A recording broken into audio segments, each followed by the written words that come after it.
7월 31일 통화가 중요한 건 최상병 사건을 경찰에 넘긴다는 결정을 뒤집고 언론 브리핑을 취소해 이른바 수사 외압 의혹이 처음으로 불거진 날이기 때문입니다. 두 사람의 통화 전후 무슨 일이 있었는지 연지환 기자가 정리했습니다. 지난해 7월 30일 오후 이종섭 당시 국방부 장관은 김계환 해병대 사령관에게 최상병 사건 수사 결과가 나왔고 경찰로 이첩하겠다는 보고를 받고 결재했습니다. 그런데 다음 날 오전 김 사령관에게 수사 결과 이첩을 보류하라고 지시했습니다. 낮 12시쯤 김 사령관은 박 전 단장에게 전화했습니다. 언론 브리핑이 취소됐으니 복귀하라고 지시했습니다. 오후 2시 언론 브리핑은 1시간을 앞두고 취소됐습니다. 임기훈 당시 국방비서관과의 통화는 이런 결정이 내려지기 전인 오전 9시 53분, 그리고 브리핑까지 다 취소된 뒤인 오후 5시에 있었습니다. 박 전 단장은 군검찰 조사에서 당시 상황도 진술했습니다. 김 사령관을 만나 국방부가 왜 그러는 것이냐고 물었더니 김 사령관이 대통령실 회의에서 수사 결과에 대한 언급이 있었고 VIP가 경로하면서 장관과 통화한 뒤 이렇게 됐다고 말했다고 했습니다. 다시 VIP가 맞습니까? 라고 물었더니 김 사령관이 고개를 끄덕였다고도 했습니다. 국회에서도 의혹이 여러 번 제기됐습니다. 31일 상황을 단장은 대노했다는 얘기를 들었다고 그러고 그것도 VIP라고 고개를 끄덕였다고까지 진술하고 있고 당일날 우리 국방비서관하고 통화했다고까지. 이런 의혹에 대해 정부는 사실 무근이라고 부인해왔습니다. 당시 김 사령관과 통화한 임 비서관과 군검찰이 사건을 회수해온 8월 2일 통화한 임종득 국가안보실 2차장은 수사 외압 의혹이 불거진 뒤 얼마 지나지 않은 지난해 9월 초 교체됐습니다. 두 사람의 교체에 대해 대통령실은 최상병 사건과 관계없다고 설명한 바 있습니다. JTBC 연지환입니다. JTBC는 최상병 수사 외압 의혹과 관련해 김계환 해병대 사령관의 당시 통화 기록을 입수해 연속 보도하고 있습니다. 김 사령관이 이번 외압 의혹의 핵심 인물 가운데 한 명인 임기훈 당시 국방비서관과 최상병 사건 이첩이 보류된 지난해 7월 30일 두 차례 통화한 사실이 새롭게 확인됐습니다. 임 전 비서관은 국회에서 그날 통화한 사실이 없다고 수차례 부인해왔습니다. 먼저 유선희 기자입니다. 임기훈 당시 국가안보실 국방비서관은 국회에서 지난해 7월 31일 김계환 해병대 사령관과 통화한 사실이 없다고 수차례 부인했습니다. 국방비서관 좀 앞으로 나와주시겠습니까? 7월 31일 예. 김계환 해병대 사령관하고 통화한 사실이 있나요? 없습니다. 사령관실에서 예. 이제 우리 국방비서관하고 통화하는 내용을 이렇게 봤다 이렇게 지금 하고 있잖아요. 그 박정훈 단장이 언론을 통해서 보았습니다.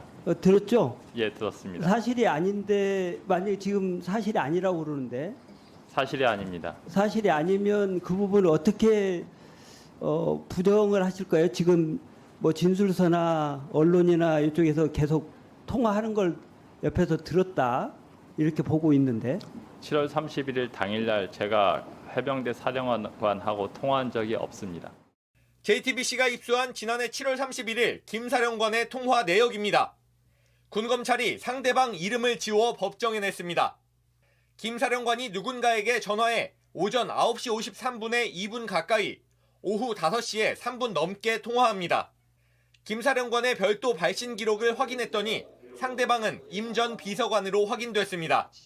임 전 비서관에게 국회에서의 증언과 다른 통화 기록이 나온 것에 대해 해명을 요청했지만 이 일에 대해서는 더 언급할 게 없다고만 했습니다. JTBC 유선입니다. 경북 문경 공장 화재 현장에서 순직한 두 청년 소방관이 오늘 영원한 안식에 들었습니다. 가족과 친지, 동료들이 마지막 가는 길을 함께하며 그들의 숭고한 희생을 기렸습니다. 구석찬 기자가 전합니다. 화재 출동 벨소리에 한치의 망설임 없이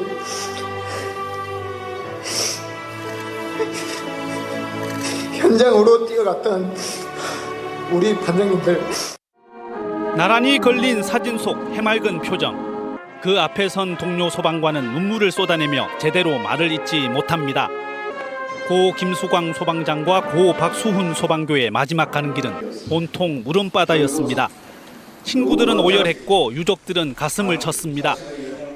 다음 생에는 희생하며 사는 인생보단 너를 우선적으로 생각하고 너무 슬프지만 자랑스럽게 웃으면서 보낼 수 있도록 하겠습니다. 영결식은 경북도청장으로 엄수됐습니다. 웅구는 태극기로 감쌌고 동료들은 좌우로 도열해 예를 표했습니다. 대통령 조전이 낭독되고 근정훈장도 추서됐습니다. 고인들의 희생과 헌신을 국가는 절대 잊지 않겠습니다. 소방공무원 노조는 말로만 처우 개선을 외치지 말고 실질적인 지원과 예우를 촉구하는 성명을 냈습니다. 소방관도 군인처럼 보국 훈장을 받도록 상훈법을 개정하고 재난 현장을 감안한 인력과 장비 보강에 나서달라는 겁니다. 우리가 말이 국가직이지 지역별로 편차가 굉장히 심한데 소방 교부세는 반드시 증액을 해야 되고. 두 젊은 소방관의 안타까운 죽음에 분향소 네 곳에는 시민들의 추모 행렬이 이어지고 있습니다. 소방청은 오는 7일까지를 애도 기간으로 정했습니다. 경상북도도 모든 직원에게 근조 리본을 달게 하고 조기를 개항했습니다. 두 소방관의 유해는 국립대전현충원에 안장됩니다. JTBC 구석찬입니다. 오늘 이태원 참사 유족들이 정부의 이태원 참사 특별법 거부권 행사를 규탄하는 행진 집회를 열었습니다. 특별법 대신 종합지원 대책을 내놓은 정부를 비판하며 유족들이 바라는 건 진상규명이라고 강조했습니다. 정아람 기자입니다. 오늘 오후 서울광장. 이태원 참사 희생자 합동분향소에서 유족들이 플랜카드 159개를 펼쳐듭니다. 159개는 참사 희생자의 숫자입니다. 플랜카드엔 거부권 통치 막아내고 민주주의 지켜내자, 이태원 참사 진상을 규명하라 등이 적혀 있습니다. 최근 윤석열 대통령이 이태원 특별법에 대해 거부권을 행사한 걸 규탄하러 모인 겁니다. 이태원 특별법은 참사의 진상을 규명하고 재발 방지를 위한 특별조사위원회를 설치하는 내용이 담겨 있습니다.